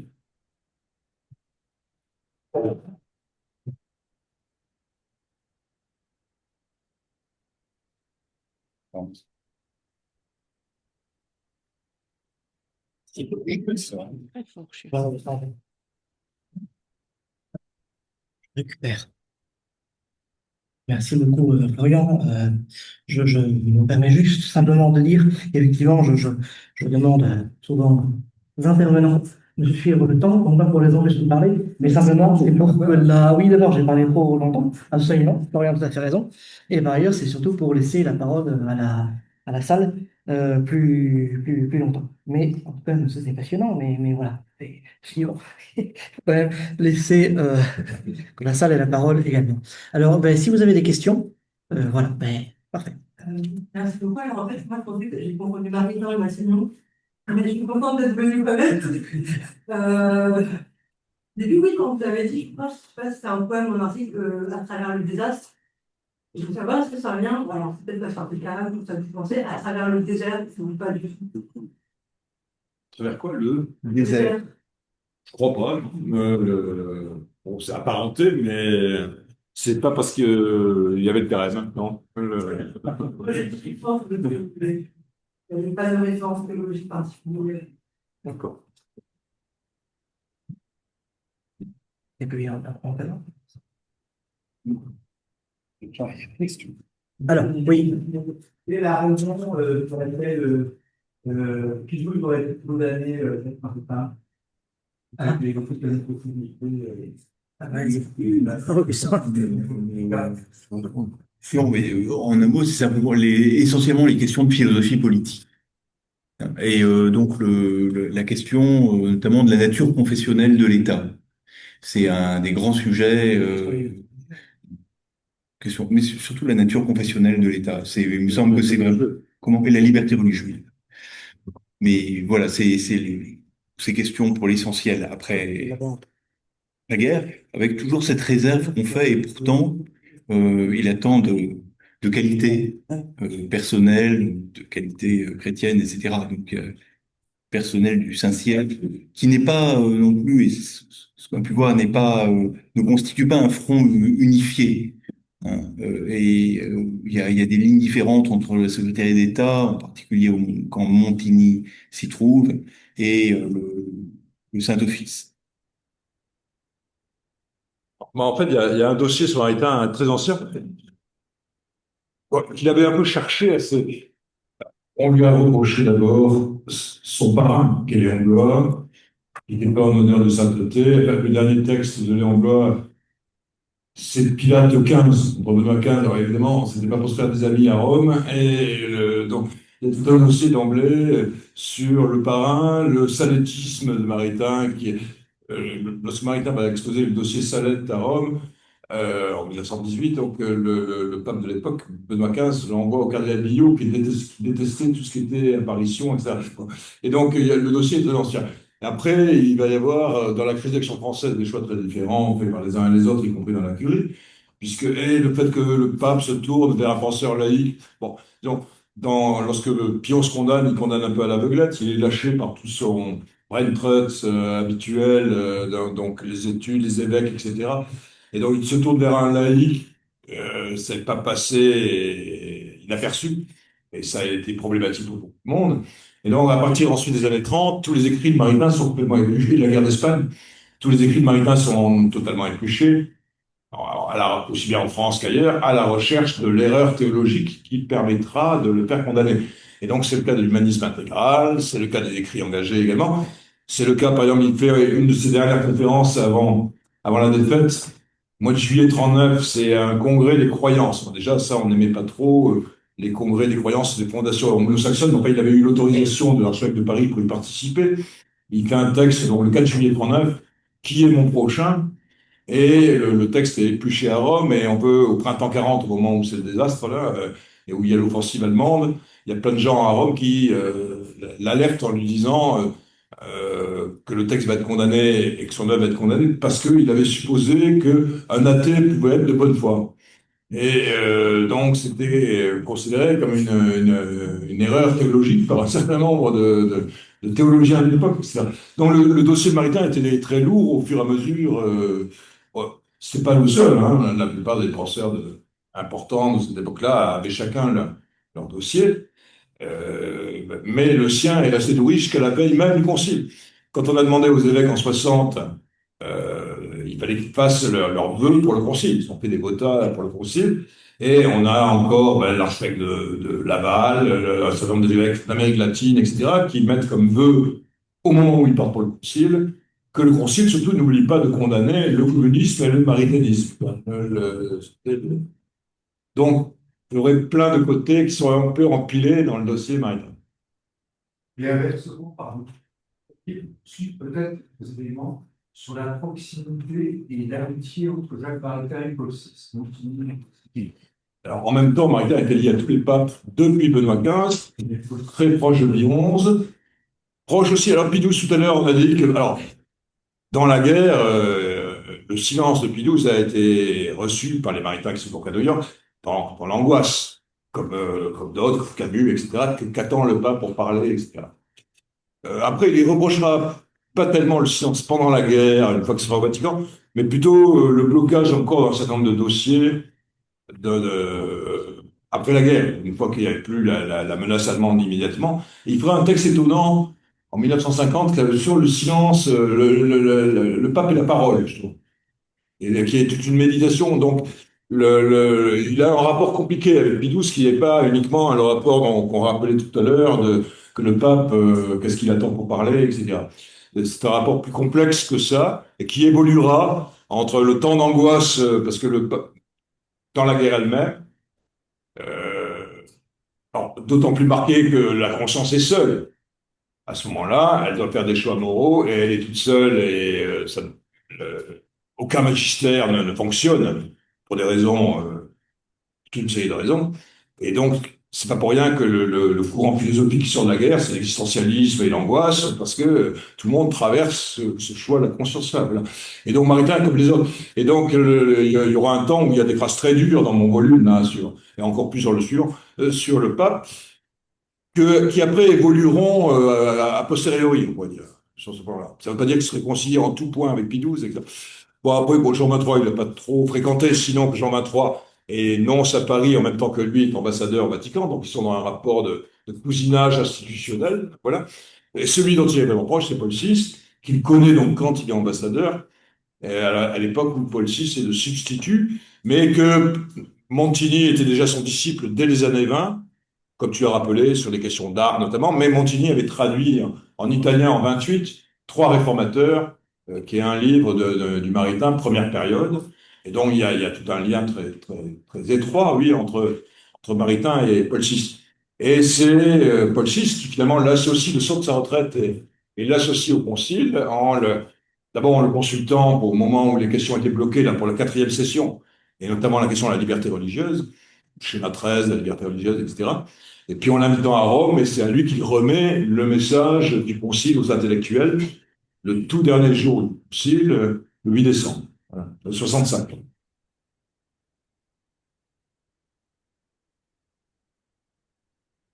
Et puis le credo du peuple de Dieu. Comment? Le credo du peuple de Dieu également. Et oui, on pourrait rajouter que c'est aussi Maritain qui a rédigé le fameux credo de Paul VI, au moment de l'année de la foi, en 68, qui a fait en tout cas la matrice sur laquelle Paul VI a brodé ensuite, mais la matrice originale. Est-ce qu'il y a... Oui, Guillaume. Une question de curiosité personnelle, puisqu'on a tous les cas majeurs de l'officine, les experts, dans cette œuvre immense, qu'est-ce qui vous paraît avoir le mieux vieilli? C'est-à-dire, qu'est-ce qui serait susceptible d'intéresser la nouvelle génération, notamment, puisqu'on parle beaucoup depuis quelques années d'une vague de conversion au sein de laquelle il y a bien quelques intellectuels, quelques chrétiens pensants. Qu'est-ce que dans cette œuvre immense, au fond, qu'est-ce qui serait le plus accessible? Qu'est-ce qui a le moins vieilli? Qu'est-ce qui, voilà, je ne sais pas, si quelques titres, au fond, qui paraissent émerger. Madame la Garonne. Qui veut répondre? Pas toujours moi. On a créé une cellule de jeunes maritainiens. Oui, c'est eux qu'il faudrait interroger, et d'autres qui peuvent les rejoindre aussi, et qui préparent un bouquin justement sur leur génération, donc les 25-30 ans, là. Alors qui sont, c'est pas le tout venant, ils sont en thèse, etc. Mais leur génération de philosophes et d'historiens est maritain. Et alors actuellement, bah, parmi ce que je connais, et certains ont commencé à collaborer d'ailleurs à un certain nombre de colloques, notamment au colloque Maritain Intime, le précédent qu'on avait fait au Bernardin, qu'on a publié avant. Les aspects spirituels, alors là, si tu es un jeune historien du genre, Maritain est un sujet, les Maritains sont un sujet tout à fait passionnant. Et comment Raissa naît en tant qu'intellectuel, à temps plein, pas uniquement poétesse, les poétesses on en avait déjà, mais des intellectuels qui font la théologie, comme l'histoire d'Abraham, comme le prince de ce monde, ça, il n'y en avait pas.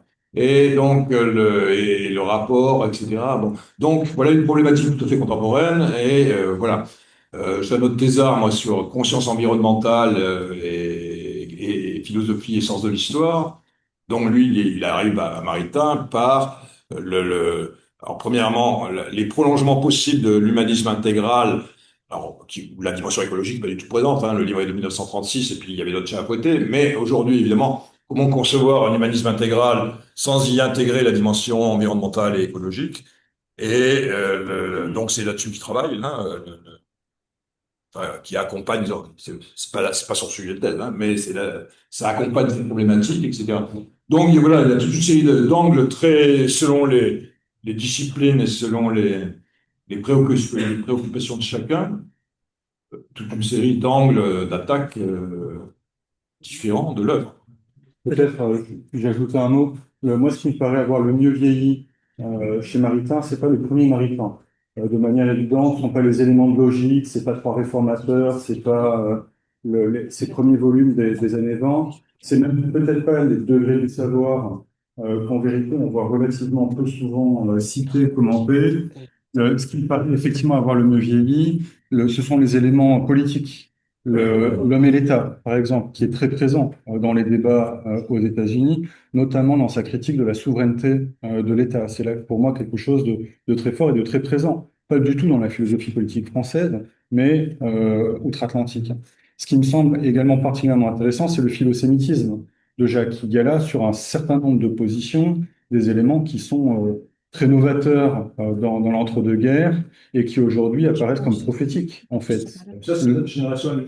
Mais je ne pas aussi le premier Maritain, en tout cas, pas les éléments philosophiques, mais Anti-moderne et les Trois réformateurs, me ça plaît beaucoup. Je sors la procure, j'ai acheté vous quoi? voyez que Des livres de la modernité, Maritain- l'itinéraire de Bruno Latour. Hein, donc, il y a aussi des choses dans le premier Effectivement, maritain. alors, là où je rejoins Michel, c'est sur la question du genre. Il y a un article excellent de Maritain faisant lui, semble lui commentant la parole de la Genèse, qui me semble extrêmement intéressant à relire aujourd'hui. Et on trouve ça dans Approche sans entrave, donc c'est les derniers volumes, enfin un des derniers volumes de Maritain, mais c'est un article publié dans Nova et Terra dans les années 60. Oui. Allez. Vous avez parlé d'un rapport entre la nature et le maritime. Ah non, non, là, c'est mon achat du jour. Non, mais par contre, le titre s'appelle Délivre-nous la modernité, donc d'énigmes Bruno Latour. Et donc, ça nous ramène à des problématiques antimodernes, de trois réformateurs, etc. Donc, l'interrogation sur la modernité qui marque le problème maritime, il n'a pas enfermé, mais qui a marqué particulièrement, et sa polémique contre la modernité, qui ne marque pas que le premier maritime, qui poursuit jusqu'au bout, sous des formes différentes, mais de son parcours, me paraît pas entièrement négligeable aujourd'hui. Au lendemain d'un jour où on nous a voté l'euthanasie et où enfin, la modernité nous pose quelques problèmes. Hein. Donc, on se dit postmoderne dans quel sens, etc. Donc, voilà, même le premier maritime reste par certain nombre de problématiques pertinents et en tout cas, pas à reprendre tel quel, mais rien à reprendre tel quel, mais à penser. Il y a encore une autre domaine qui me paraît, moi, qui me passionne particulièrement, mais qui nous vient de Raïssa, c'est son petit livre Histoire d'Abraham, où elle est la première à penser que la conscience morale a une histoire, dans l'histoire et le développement de la conscience morale. Et alors, Jacques la développera l'intuition de sa femme, et notamment dans le bouquin La philosophie morale, etc. Mais le petit livre de Raïssa est très rapide, mais magnifique, et d'une richesse d'intuition sur l'histoire de la conscience morale, tout à fait actuelle. Voilà. Pour en revenir à le maritime, peut-être la question de la spiritualité du couple, peut-être que je vois avec ce qui avait été fait sur Frédéric Ozanam et Amélie, Mathieu Bréjon. Je ne sais pas s'il y a matière, mais ça peut être un élément de quelque chose à recherche. Mathieu a publié une petite biographie d'Amélie Ozanam, qui est très bien. C'est très, c'est très agréable à lire. Et je pense que ça pourrait être, en faisant des comparaisons avec d'autres couples, les spiritualités du couple chez les maritains. Merci Martin de me tendre, si je puis dire, inconsciemment une perche. De fait, cette question de l'histoire du couple maritain est une question cruciale. Et on voit bien dans l'œuvre de Maritain un certain nombre de pages qui concernent le sacrement du mariage. Et bien sûr, il y a un chapitre dans Humanisme intégral. Guillaume en parlait il y a quelques semaines. Il y a une correspondance entre Maritain et Henri Caffarel avant la fondation des équipes Notre-Dame. J'en disais un mot au sujet de Fulton Sheen. Il y a un volume de spiritualité conjugale, Three to get married. Il en faut trois pour se marier, donc c'est pas un couple à trois. Évidemment, c'est qu'il y a Dieu dans le couple, et donc la question se pose à l'intérieur du couple. Hein. Et Fulton Sheen développait une série d'analyses, pas directement sur les maritains, mais sur Léon Bloy et sur le couple de Léon Bloy, ce qui n'est évidemment pas sans intérêt, mais il y aurait une histoire, au-delà des équipes Notre-Dame, à dresser sur la pastorale matrimoniale, et les maritains y joueraient un rôle de manière évidente. Oui, tout à fait. La parution de la correspondance échangée par le père Cotier avec Maritain, oui. La précocité de la réflexion de Maritain sur la question de la régulation des naissances, puisqu'il date des années 1940. Donc sa réflexion philosophique. Hein, et donc au moment de la préparation d'Humanité, il y a des discussions, il en parle abondamment avec le père Cotier qui a été très engagé dans ce débat. Il y a déjà le Maritain, le numéro 22, à propos du mariage des maritains. Oui. Publié, donc vous avez bien réfléchi. Oui. Moi, j'avais pas réfléchi. Et ce qui est colloque encore, d'ailleurs. On n'a pas fini de questionner. On n'a pas fini de questionner le colloque sécurité gouvernemental, on nous a interrogé dessus, et on n'a pas et on n'aura jamais la réponse. Bon, les lettres intimes publiées l'an dernier, quand même, apportent un certain nombre d'éléments. Oui. Il n'y a pas de mystère, quoi. Non, Il y a des choix que tout le monde ne fait pas, mais Oui. pas- Ça a un peu éclairé quand même. Moi, Marc je Boucher. les trois collègues que j'ai écoutés, enfin, qui ont été vraiment assez médiatisés, c'est que dans deux affaires d'abus, et les trafics et la détière, autour de la figure d'un État, l'époque est clairvoyante dans les deux cas, et c'est sorti vraiment ces derniers temps. Je soutiens aussi, bah, après ce que disait Florian, l'actualité au fond de tous les débats de la droite, la très droite américaine sur libéralisme ou pas, sur démocratie ou pas, sur chrétienté ou pas, bah, penser au modèle bénédictin, la contraire, au retour de cette notion de chrétienté aussi. Là, on est en plein dans les problématiques maritimes. Je pense que ça, c'est vraiment intéressant. Voir comment ça se prolonge. Là, il y a une véritable actualité. actuellement, politique, mais même en France, il y a des problématiques identitaires, etc. Donc, oui, Maritain est un peu au cœur du débat. Disons, plus on parle de Maurras, et plus Maritain est actuel d'une certaine façon. Voilà. Bon, c'est- L'actualité pour nos collègues Ouais. ne sont pas. Alors, est-ce qu'il y a d'autres questions?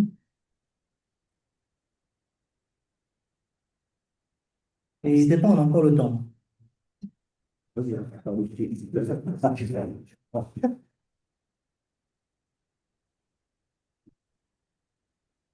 Bien.